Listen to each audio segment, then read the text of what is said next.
Well, hello, let's continue. Okay, just to maybe it's the last video about the first user interface using Android Studio. And let's talk about the plugins. Okay, the plugins, it's a tool.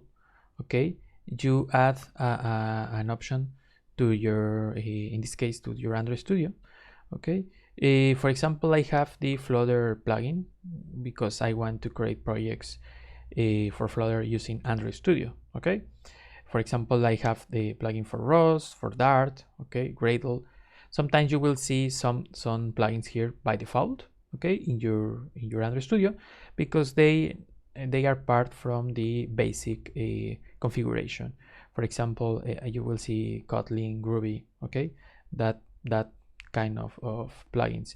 But my recommendation is come to these options and check which one you can use, or maybe if you need to update something. For example, if you see here, I can update this plugin. You don't have to worry to know all the versions, who is new, who is old. You don't have to worry about it because Android Studio put the information with you in a very easy way to read it. Okay, so it's an important just to know what kind of plugins you do have. Sometimes it's not always, but sometimes you have conflicts, okay, and sometimes you need to put in standby one plugin, or you need to uninstall this. It's very common, no, but sometimes you need to do that. Okay, so that depends. So well, I just want to share this information with you because probably, I don't know, maybe not now, but maybe later you will have that kind of problems. Okay, well, my recommendation is come to plugins, check which plugins do you have, check if you need to update something, or maybe you have a Android Studio before this course and is an old version, maybe you need to update your plugins. Okay, and well, let's play a little with these options.